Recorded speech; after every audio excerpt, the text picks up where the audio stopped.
I wanted to make this video because I feel like when you are Black in this profession, it can be very lonely and you feel like there's no one else going through what you're going through.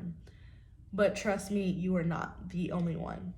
Black, black, black, black on black, black, my thoughts so black, black, black, I'm black, my skin is so black, I'm rocking that black on black is black. Rims on these black wheels in this black.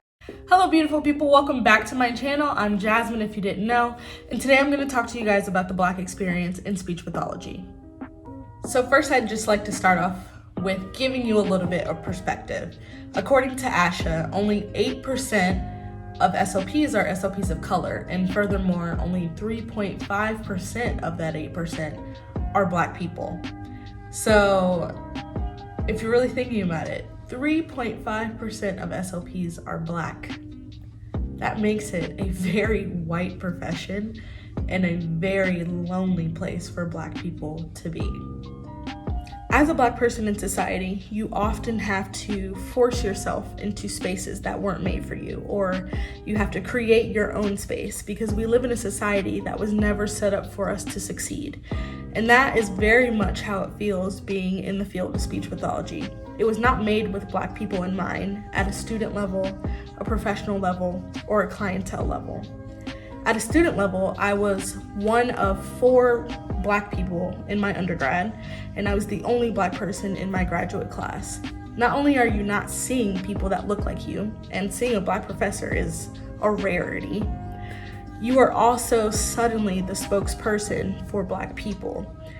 I cannot count the amount of times where I have either been asked to comment on my personal experience with African American English, or I have sat and listened to a professor say something racist and just glide over it as if it were nothing.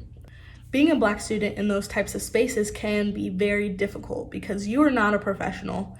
You are very much in student mode. And for me, I know that I did not have that confidence to speak out like I do now back when I was an undergrad. Even back at the beginning of grad school, I didn't have that same confidence that I have now. And so when you're asked to comment on African American English, or when you see a professor who is teaching something racist, and you probably know they've been doing it for years, it's just very difficult to deal with those situations because you know that no one can relate to what you're feeling, and you just feel stuck because you feel as if you can't do anything about it, and that's not a great feeling to have. Speaking about a professional level, and I know that I have limited experience in this area so far because I'm just in my CF, but my Black experience is my experience. I often feel as if people feel as if you know less than the therapist next to you because you are Black, and you are often faced with kind of trying to force yourself into their space and proving to them that you do know these things, that you are good enough to be their child's therapist, and that you do belong in this space. And so that's been something that's been very hard for me to deal with because you're always trying to prove yourself. Even though you have that degree that you know you worked super hard for, there's still going to be people who look at you and kind of think like, okay, I want that therapist over there, I don't want you. So to move on to my observation of a clientele level, I just feel like therapists are not prepared enough to work with culturally diverse backgrounds. There are not enough classes in grad school that you can take to prepare you for that.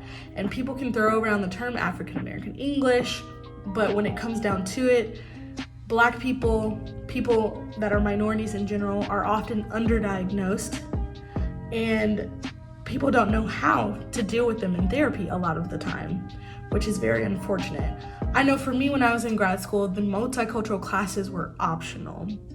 And so if you didn't want to take it, you didn't have to.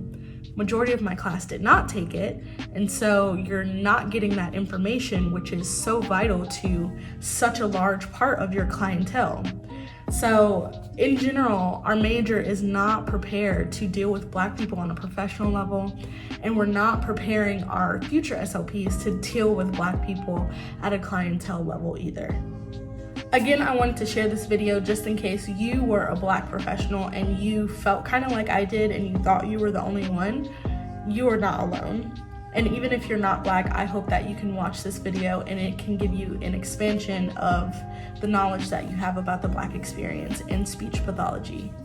I do want to say that I am very grateful for the things that I have learned being Black in the major, as well as my current CF. My current CF is owned by a Black woman, and I have so many minority professionals in my company, in my corner, which is really awesome to see. So we are out there. We're just very hard to find. So if you guys have any questions or you want to comment on your experience, feel free to leave it down in the comments, and I'll see you guys in the next video. Peace.